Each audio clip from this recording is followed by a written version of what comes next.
और अब हम आ चुके हैं आमेर फोर्ट के शीश महल के अंदर। इस शीश महल को राजा मिर्जा जय सिंह के द्वारा सन 1621 में बनवाया गया था, जिसमें उनकी दो रानियां रहती थी। एक का नाम था सूर्यवती, एक का नाम था चंद्रवी। ये जो आपको दिख रही है ये है वो सीढ़ियाँ जिनके द्वारा राजा रानी के पास आता था। तो दोस्तों, स्वागत है आप लोगों का फिर से एक न्यू व्लॉग में। आज हम आप लोगों को एक्सप्लोर कराएंगे आमेर का किला, और यही है वो किला जिसकी सुरक्षा जयगढ़ किले की आर्मी द्वारा की जाती थी। और ये जो किला है इसको राजा मान सिंह ने सन 1592 में बनवाया था। और आप लोग जो ये मैं पीछे देख रहे हैं ये इसका मेन गेट। अब हम अंदर चलते हैं और अंदर जाके हम आप लोगों को दिखाते हैं इस किले में क्या क्या है, जो भी चीज़ें हैं वो हम आप लोगों को दिखाते हैं। महल के अंदर आते ही हम आप लोगों को ये जगह दिखाते हैं जिसका नाम है दीवाने आम, यानी कि सामान्य जनता दरबार। और जो ये आपको बाहर जगह दिख रही है इसमें आम जनता आकर बैठती थी। उनकी जो भी समस्याएं होती थी वो यहीं बैठ के राजा को बताते थे और राजा उनकी समस्याओं को यहीं बैठकर सुनते थे। और ये जो ग्राउंड आपको दिख रहा है इसमें कोई भी प्रोग्राम होता था वो भी यहीं पे होता था। और अब हम आप लोगों को दिखाते हैं अंदर वो जगह जहाँ पे बैठते थे राजा और उसके मंत्री। ये जो सामने आपको दिख रही है यहाँ पे बैठते थे राजा और उसके जो होते थे मंत्री। ये जो दीवाने आम है ये बना हुआ है रेड स्टोन और मार्बल से। जैसा कि आप लोग देख रहे हैं इसमें 48 स्तंभ बने हुए हैं। यहीं पे बैठ के राजा अपनी प्रजा का कोई भी समस्या होती थी उसका सॉल्यूशन करते थे अपने मंत्रियों के साथ।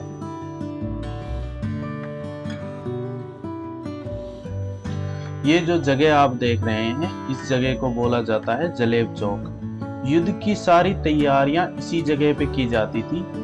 युद्ध के टाइम सैनिकों और आम जनता को ढोल नगाड़े बजा के इसी जगह पे इकट्ठा किया जाता था। दोस्तों, ये जो आपको दिख रहा है ये है उस टाइम का पानी गर्म करने का गीजर। ये जो आपको गड्ढा दिख रहा है इसमें लकड़ियां और कोयला पटका जाता था और इसके पीछे लगी हुई है कॉपर प्लेट, जिससे कॉपर प्लेट गर्म होकर पानी को डायरेक्ट गर्म करती थी। और वो जो पानी है वो नालियों के जरिए राजा के बाथरूम में और रानी के बाथरूम में जाता था, जिससे उसको वो यूज करते थे सर्दियों के टाइम पे। और ये दोनों तरफ से खुला हुआ है जिससे कि जो धुआं आता है वो बाहर निकल जा सके यहाँ से सीधा। ये जो टैंक देख रहे हैं आप, इसमें ठंडे पानी को स्टोर किया जाता था। और इसके जस्ट साइड में है एक दूसरा टैंक जिसमें गर्म पानी को स्टोर किया जाता था। इन दोनों टैंकों से जैसे पानी की नीड होती थी उसी हिसाब से इन टूटियों के जरिए पानी आता था, जो इन नालियों के माध्यम से सीधा पहुंचता था राजा के स्नान घर में। अभी हम आपको ले चलते हैं स्नान घर की ओर।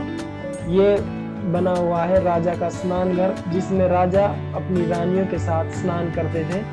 और ये जो आप सामने देख रहे हैं इस जगह से इसमें पानी आता था। जैसे ही हम दीवाने आम से थोड़ा आगे चलते हैं हम पहुंचते हैं इस जगह पर। इस जगह का नाम है 27 कचहरियाँ। उस जमाने में महाराजा के अधीन 27 रजवाड़े हुआ करते थे।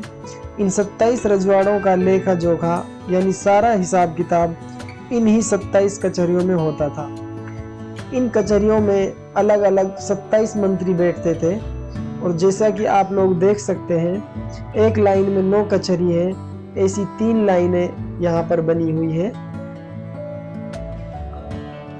हमें 27 कचहरियों के जस्ट पीछे देखने को मिलता है सेफ्रॉन गार्डन यानी केसर का बाग। 16वीं शताब्दी में राजा यहाँ पर केसर की खेती उगाना चाहते थे। जैसा कि अधिक तापमान होने की वजह से यहाँ पर खेती करना आसान नहीं था, तो टेम्परेचर मेंटेन रखने के लिए इस झील का निर्माण किया गया था। जहाँ पर आप ये पानी देख रहे हैं इस झील का नाम था माओठा झील।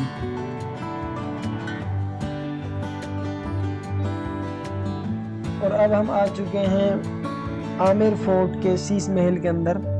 इस शीश महल को राजा मिर्जा जय सिंह के द्वारा सन 1621 में बनवाया गया था, जिसमें उनकी 2 रानियां रहती थी। एक का नाम था सूर्यवती, एक का नाम था चंद्रवी। और ये आप देख सकते हैं, इसके अंदर जो कांच यूज किया गया था ना, इस कांच को बेल्जियम कंट्री से मंगाया गया था।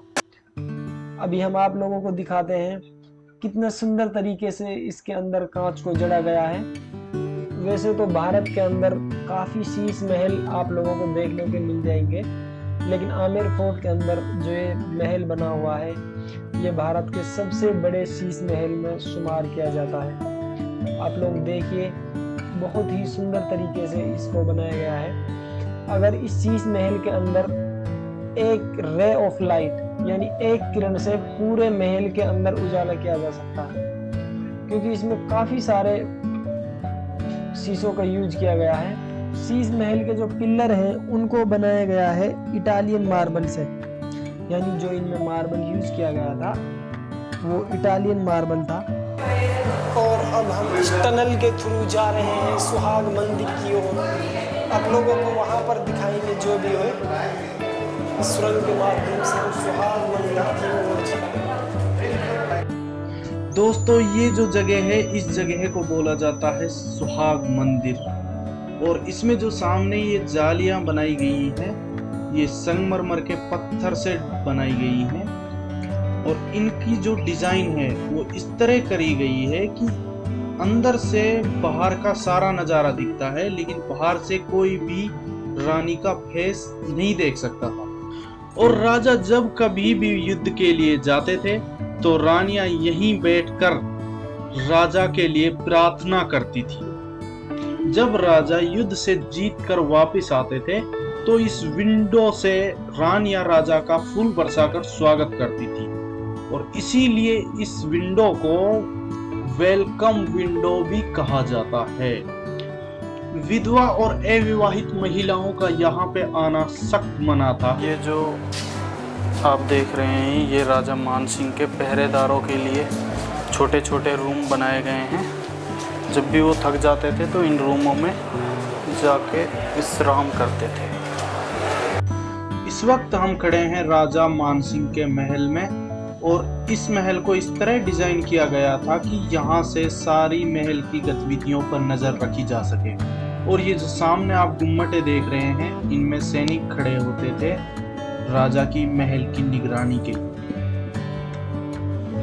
ये है राजा मानसिंह का बेडरूम, और यहाँ पर राजा आराम करते थे। और इन लोगों ने इसमें खिड़कियाँ वगैरह बना रखी हैं सामान रखने के लिए। ये बहुत पुराने टाइम की खिड़कियाँ हैं, लेकिन इसमें जो टेक्निक्स यूज़ की है वो बहुत ही मॉडर्न टेक्निक है। अब हम लोग जा रहे हैं रानी के महल की ओर।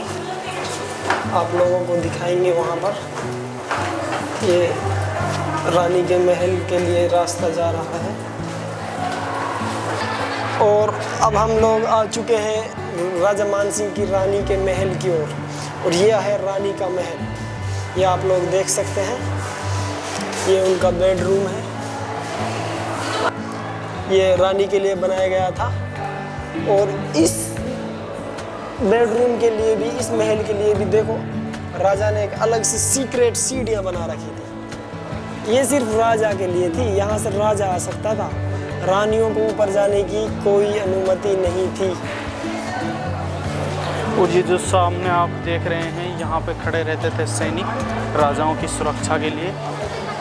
ये जो बनाए गए हैं, ये 6 गुम्मट बनाई गई हैं चारों तरफ, जिनमें 6 सैनिक खड़े रहते थे राजा और रानी की सुरक्षा के लिए। यह है ज्वेलरी बॉक्स, जिसमें रानी अपने गहने को रखती थी। फिलहाल यहाँ पे एक ही रखा गया है टूरिस्ट को दिखाने के लिए। ये जो आप गेट देख रहे हैं, ये एक सुरंग है जो कि सीधा जयगढ़ किले में जाती है, जिसकी लंबाई 2 किलोमीटर बताई जाती है। इस सुरंग को सिर्फ एक ही पर्पज के लिए बनाया गया था कि कभी भी खतरे के टाइम या युद्ध के टाइम शाही परिवार को जयगढ़ किले में भेजा जा सके, क्योंकि इस किले की सुरक्षा के लिए जो आर्मी रहती थी वो जयगढ़ किले में रहती थी। दोनों किलों को जोड़ने के लिए ही इस सुरंग को बनाया गया। दोस्तों ये जो कढ़ाई आप लोग देख रहे हैं, इसका एक सीन जोधा अकबर मूवी में लिया गया है। इस मूवी को 2008 में बनाया गया था और मूवी में ऋतिक रोशन एक्टर थे और एक्ट्रेस थी ऐश्वर्या राय। जो इस कढ़ाई का सीन था उसमें ऐश्वर्या राय खाना बनाते हुए दिखाई देती हैं और उस सीन के बाद इन कढ़ाइयों को इसी किले में छोड़ दिया गया था, जिसके बाद से आज तक ये कढ़ाइयाँ यहीं पे रखी हुई हैं। तो दोस्तों ये है पुराने टाइम की जेल। जब भी कोई अपराधी कोई अपराध करता था तो उसको इस जेल में कैद करके रखा जाता था।